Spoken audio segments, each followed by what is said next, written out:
الحمد لله على نعمائه الشاملة وآلائه الكاملة، والصلاة والسلام على رسوله المصطفى وعلى آله المجتبى. أما بعد، قال الله تبارك وتعالى في كتابه الأخير: أعوذ بالله من الشيطان الرجيم، بسم الله الرحمن الرحيم. إن الله يحب التوابين ويحب المتطهرين. وقال النبي صلى الله عليه وسلم: الطهارة شطر الإيمان. وقال: النظافة تدعو إلى الإيمان. سرکار دو عالم کی جو سنت میں فدا ہیں، سرکار دو عالم کی جو سنت میں فدا ہے، بس ان کو نظر آئیں گے انوار محمد. ہے سنت نبوی سے نہیں جن کو سروکار، ہے سنت نبوی سے نہیں جن کو سروکار، ان پر نہ کھلیں گے کبھی اسرار محمد. آج آپ کے سامنے جو قرآن کریم کی آیت تلاوت کی گئی ہے، اللہ تعالیٰ نے اس میں انسان کی یہ صفت بیان کی ہے اور اہل ایمان کی یہ امتیازی شان بیان کی ہے کہ اللہ رب العزت کے نزدیک پسندیدہ اور محبوب ترین وہ لوگ ہیں جو توبہ کرنے والے ہیں. جب ان سے غلطیاں ہو جائیں، چاہے بھول کر ہو، چاہے جان بوجھ کر ہو، رات کی تاریکی میں ہو، دن کی اجالے میں ہو، اہل ایمان جب ان سے خطاؤں کا صدور ہوتا ہے، پھر وہ اپنے رب کے سامنے گڑ گڑاتے ہیں، اپنے گناہوں کی معافی مانگتے ہیں اور اپنے گناہوں سے توبہ کرتے ہیں. اللہ رب العزت کو ایسا ایمان والا بندہ بے حد پسند ہے. ان اللہ یحب التوابین. یقیناً اللہ تعالیٰ اپنے گناہوں سے توبہ کرنے والے کو محبوب رکھتے ہیں، ان سے محبت کرتے ہیں. اور آگے آپ نے فرمایا وَيُحِبُّ الْمُتَطَهِّرِينَ.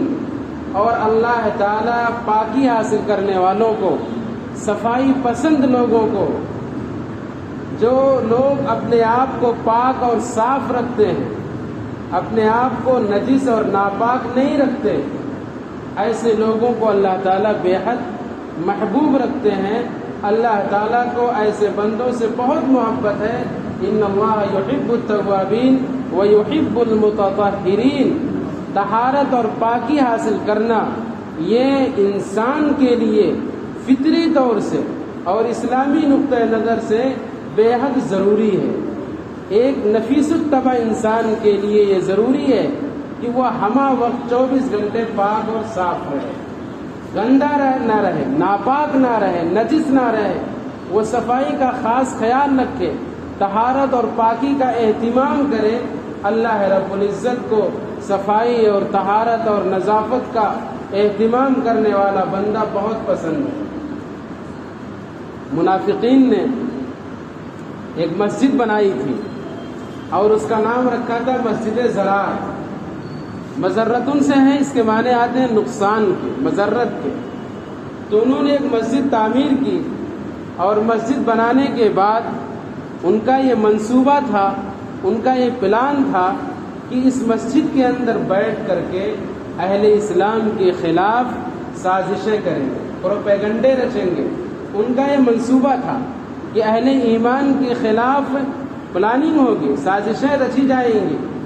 اور جب مسجد مکمل ہو گئی تو باقاعدہ انہوں نے آپ صلی اللہ علیہ وسلم کو مدعو کیا اور یہ کہا کہ آپ آئیے ہماری مسجد کے اندر نماز پڑھا دیجئے تاکہ ہمیں برکت حاصل ہو جائے. یہ منافقین نے مسجد بنائی تھی جس کو مسجد ضرار کہا جاتا ہے، نقصان پہنچانے والی مسجد.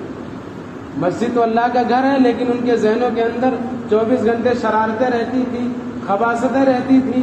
الٹے سیدھی ان کے ذہنوں میں باتیں آتی تھیں، وہ مسلمانوں کو اور اہل اسلام کو تکلیفیں پہنچانے کے ہمہ وقت در پہ رہا کرتے تھے۔ صحابہ کرام رضوان اللہ تعالی علیہ مجمعین جب گھر بناتے تھے، مکان کی تعمیر کرتے تھے، تو اس گھر کے اندر نماز پڑھنے کی جگہ بھی بناتے تھے کہ وقتاً فوقتاً وہاں سنتوں کی ادائیگی ہو، نوافل کی ادائیگی ہو، اللہ کا ذکر کیا جائے، اللہ کی عبادت کی جائے۔ گھر بنانے میں وہ نماز کے لیے ضرور، عبادت کے لیے ضرور وہ جگہ خاص کرتے تھے۔ آج ہم بھی گھر بناتے ہیں، لیکن سب سے پہلے ہم گھر بناتے ہیں تو یہ سوچتے ہیں کہ یہاں بیٹھیں گے، یہ بیٹھک رہے گی اور یہاں ٹیلی ویژن لگا دیا جائے گا، یہاں سے بیٹھ کر کے ہم خبریں سنیں گے۔ آدمی یہ سب منصوبے بناتا ہے مکانات کی تعمیر میں، اور صحابہ کرام کا مزاج یہ تھا کہ نماز پڑھنے کی ایک جگہ خاص رہا کرتی تھی، وہ ضرور بناتے تھے۔ اور آج کل کے حالات کے اندر نوجوان اور ہم سب اسی کے اندر مبتلا ہیں کہ ٹیلی ویژن اور ٹی وی کہاں رکھا جائے گا، اس کے لیے کوئی ایسی جگہ رکھی جائے، بنائی جائے تاکہ وہاں یکسو ہو کر کے غلط قسم کے لوگوں کے بھاشن اور تقریریں سنی جائیں اور جھوٹ کو سنا جائے۔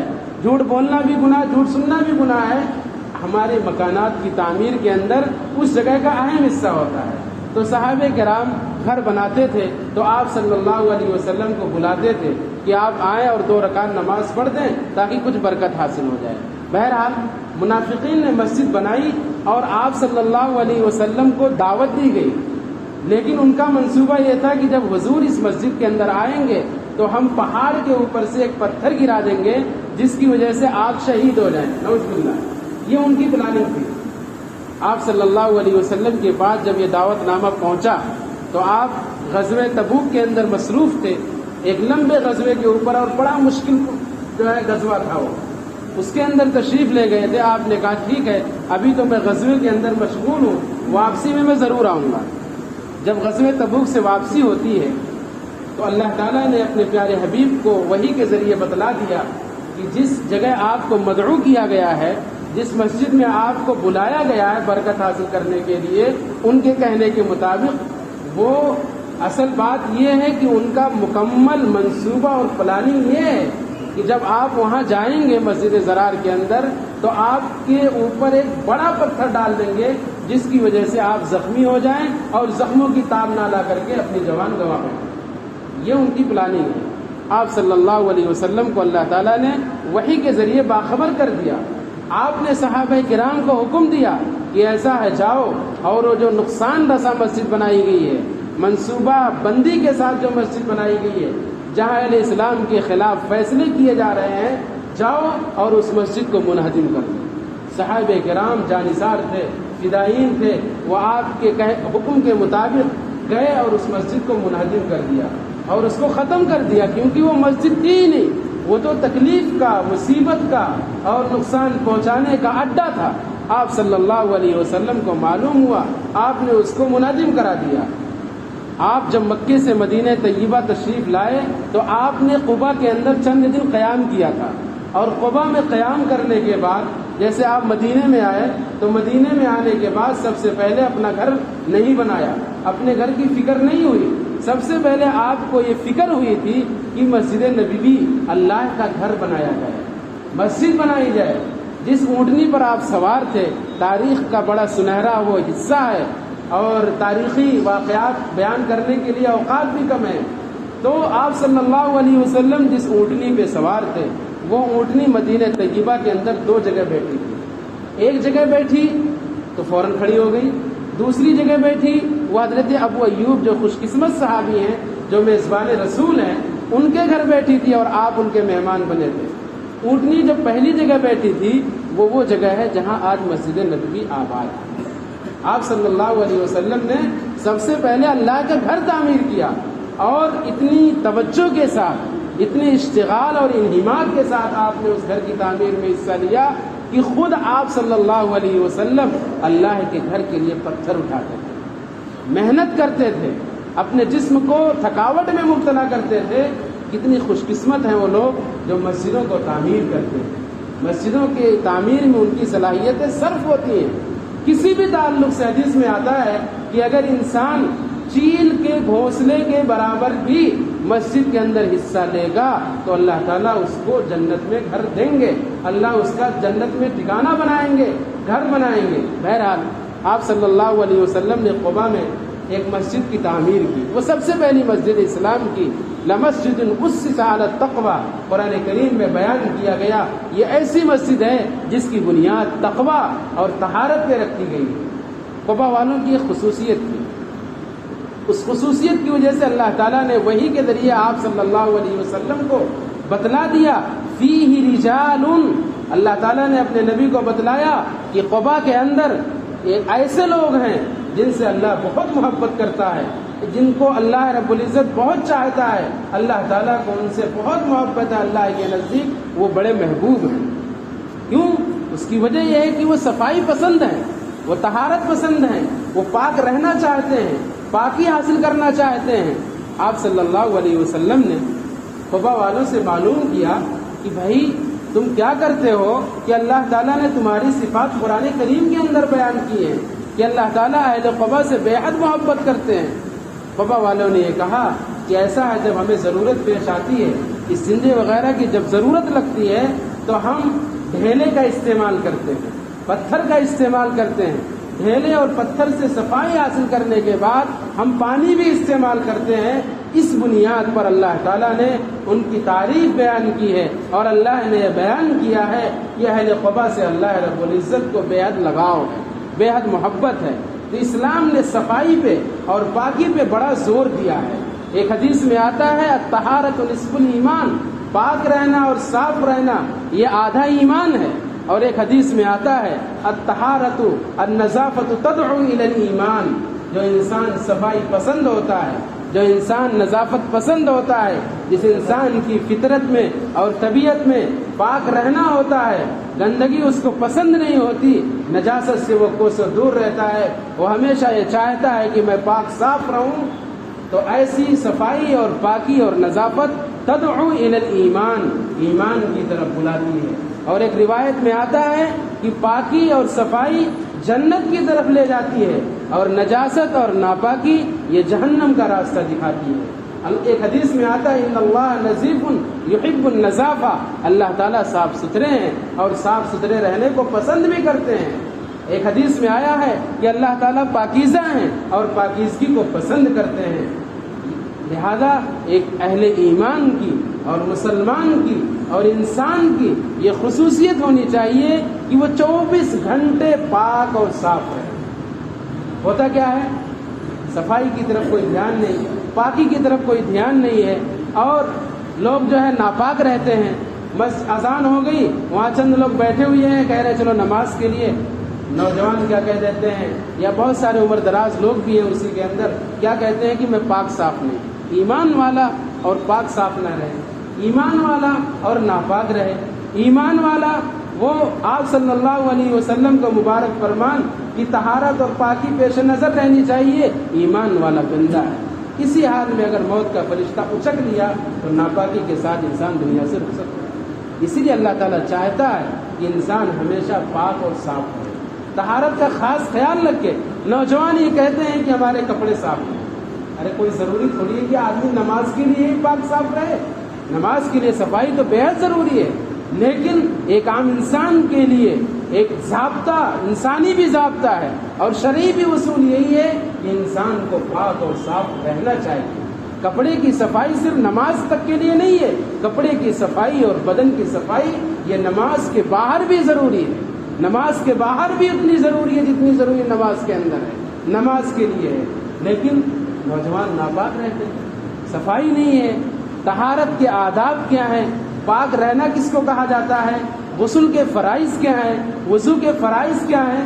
معلوم ہی نہیں، پتہ ہی نہیں ہے کہ آدمی غسل سے پاک کب ہوتا ہے، کب انسان کس طریقے سے نہائے گا کہ وہ پاک ہو جائے گا اور طاہر ہو جائے گا۔ ایک ہوتا ہے صاف رہنا اور ایک ہوتا ہے پاک رہنا، دونوں میں بہت فرق ہے۔ پاک رہنا، آدمی نہا لیا، اس کو احتلام کی شکایت ہے یا بیوی سے بے تکلفی اس نے کی ہے، وہ اب اس کا بدن کا ایک ایک حصہ ناپاک ہو گیا، بال بھی ناپاک ہو چکا ہے، یہ نجاست حکمیہ ہے. اللہ تعالیٰ نے بیان کر دیا ہے کہ جو آدمی جس کے اندر جنابت ہو جائے یا جو آدمی اپنی بیوی سے بے تکلفی کر لے، صحبت کر لے، تو وہ انسان ایسا ہو جاتا ہے کہ اس کا ایک ایک رواں ناپاک ہو جاتا ہے. لیکن آدمی نے لوٹا سر پہ ڈال لیا یا سوئمنگ پول میں نہا لیا یا ٹوٹی نلکا لگا کر کے بیٹھ گیا، کیا اس سے صفائی تو ہو سکتی ہے، لیکن انسان طاہر اور پاک نہیں ہو سکتا. نماز نہیں پڑھ سکتا، قرآن نہیں پڑھ سکتا جب تک وہ غسل کے جو 3 فرائض ہیں اس کو ادا نہیں کرتا.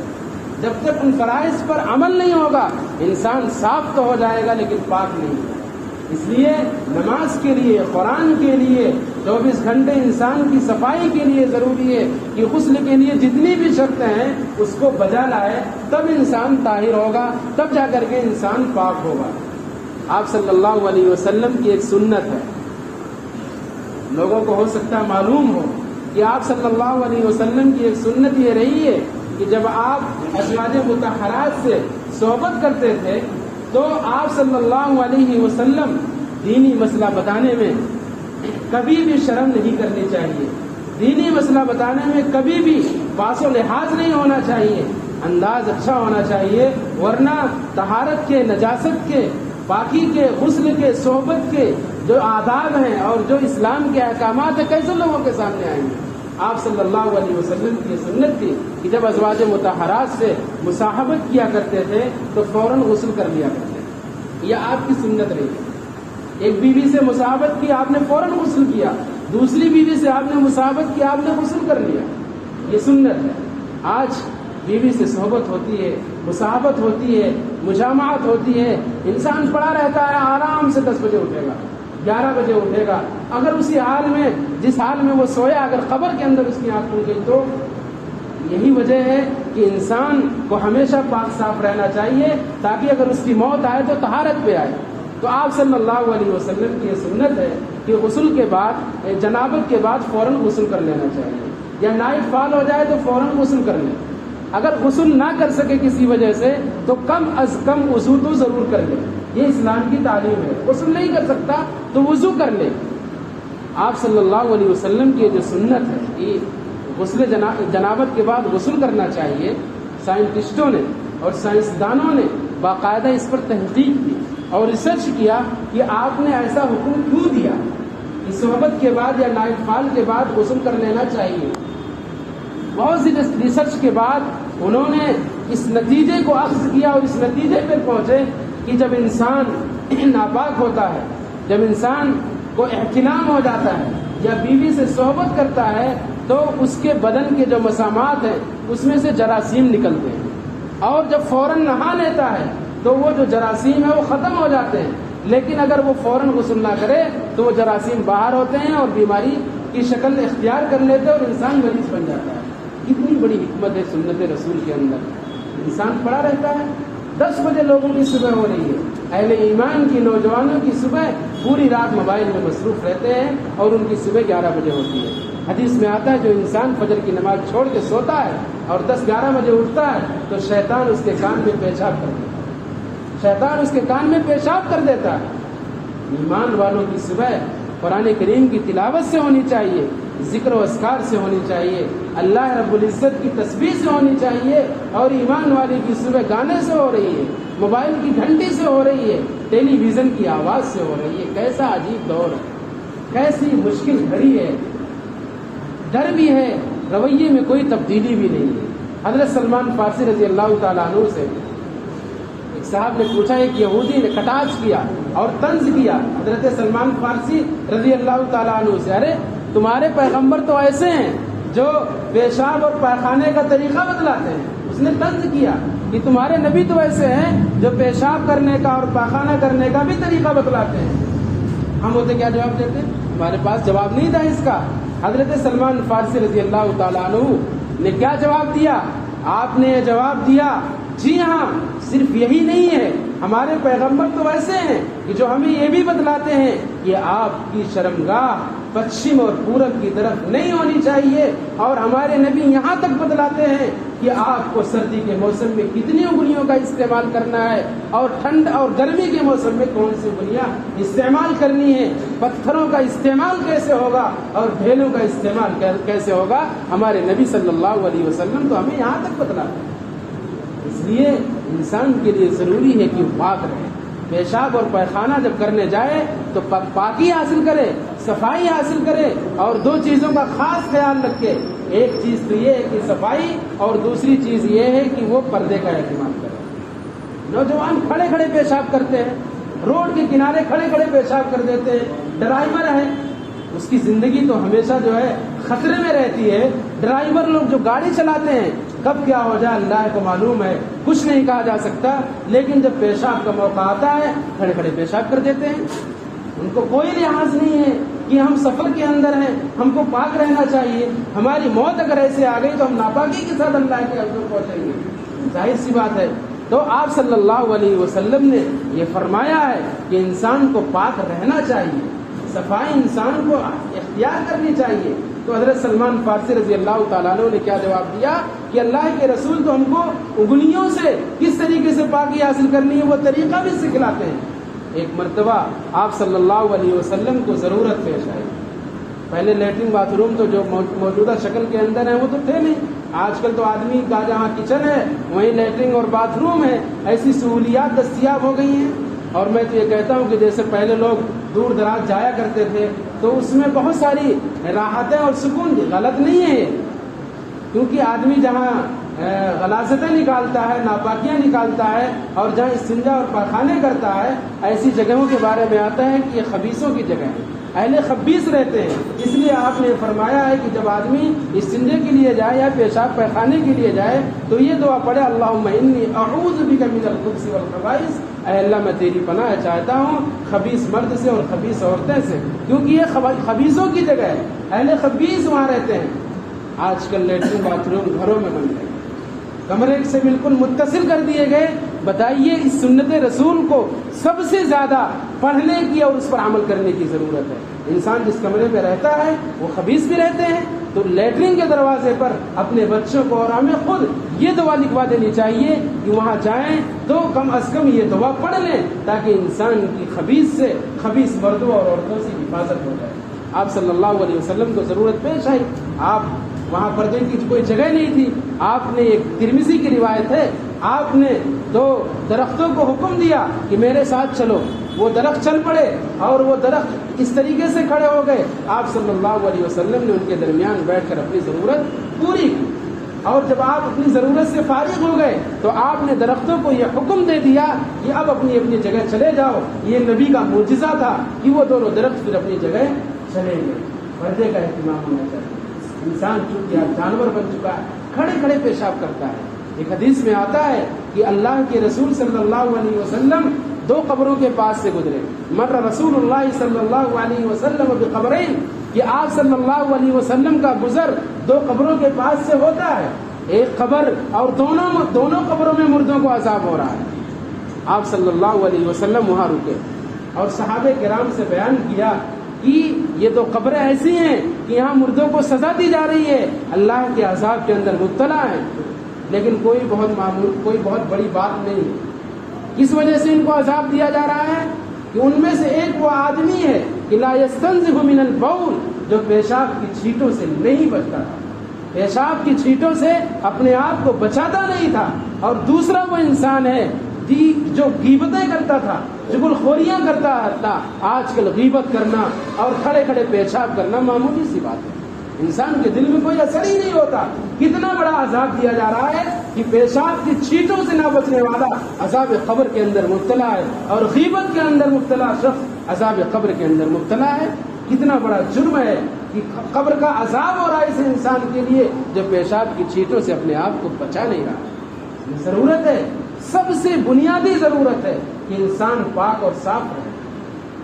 نماز پڑھ لو، روزہ رکھ لو، زکوٰۃ دے دو، لیکن سب سے پہلے ہمیں جو پڑھایا جاتا ہے کتاب کے اندر، جو مسئلے مسائل کی کتاب ہوتی ہے، کتاب الطہارہ، یعنی پاکی کا بیان۔ سب سے پہلے انسان جب تک پاکی کے آداب نہیں سیکھے گا طہارت کے مسائل نہیں سیکھے گا نمازیں کیسے قبول ہوں گی؟ کوئی انسان بلا وضو نماز پڑھ لے کیا نماز ہو جائے گی؟ نہیں ہوگی۔ اگر جان بوجھ کے کوئی آدمی بلا وضو نماز پڑھ لے تو کافر ہو گیا، تو اس نے کفر کیا۔ اگر انسان پاک صاف نہیں رہے گا تو نہ روزے قبول نہ نمازیں قبول ہیں۔ ظاہر سی بات ہے، پاکی بہت اہم ہے، اس لیے ہمیں سب سے پہلے پاکی کے مسائل سیکھنے چاہیے۔ انسان ناپاک ہو گیا، غسل کیسے کرنا چاہیے، طہارت کیسے کرنی چاہیے؟ نہ تو وقت ہے ہمارے پاس، اور وقت بھی ہے تو طلب بھی نہیں ہے کہ ہم اپنے علماء کرام سے مسائل سیکھیں۔ غسل کے آداب کیا ہیں کہ انسان، حدیث کے اندر آتا ہے، مختصراً میں عرض کر دوں، انسان کے بدن میں ناپاکی لگ گئی، وہ ناپاک ہو گیا، اب وہ فوراً نہائے۔ نہانے کے لیے جب غسل خانے کے اندر جائے تو سب سے پہلے اپنے یہ دونوں ہاتھ گٹوں تک دھو لے، کیونکہ بدن پورا ناپاک ہے۔ اگر ہاتھ ڈائریکٹ پانی میں ڈال دے گا تو پانی ناپاک ہو جائے گا۔ یہاں تک ہاتھ دھو لے 3 مرتبہ، اور جب ہاتھ دھو لیا تو ہاتھ پاک ہو گیا۔ اب اس کے بعد وہ اپنے ہاتھوں کا استعمال کر سکتا ہے۔ دونوں گٹوں تک ہاتھ دھو لیا، دھونے کے بعد اگر بدن کے جس حصے پہ ناپاکی لگی ہوئی ہے اس کو دھو لے، اس کو دھو لیا۔ اب اس کے بعد تیسرا کام اسے یہ کرنا ہے کہ وہ نماز کے لیے جیسے وضو کرتا ہے اس طریقے سے وہ وضو کرے۔ وضو کرنے کے بعد اب چوتھا کام اس کا یہ ہے کہ داہنے کندھے پہ پہلے پانی ڈالے، پھر بائیں کندھے پہ پانی ڈالے، پھر پورے بدن کے اوپر پانی بہا لے۔ ایک طریقہ یہ ہے کہ پہلے سر پہ پانی ڈالے، پھر پورے بدن پہ پانی ڈالے، اور ایک طریقہ یہ ہے کہ دائیں کندھے پہ پانی 3 بار ڈالے، پھر بائیں پر، پھر پورے سر پہ۔ غسل کے اندر 3 فرض ہیں، کلی کرنا اور ناک میں پانی ڈالنا اور پورے بدن پر پانی بہانا۔ اس طریقے سے جب آدمی غسل کرے گا تب جا کر کے وہ پاک ہوگا۔ لیکن اگر کوئی بھی تینوں میں سے کوئی بھی چیز چھوٹ گئی تو انسان صاف تو کہلائے گا لیکن پاک نہیں کہلائے گا۔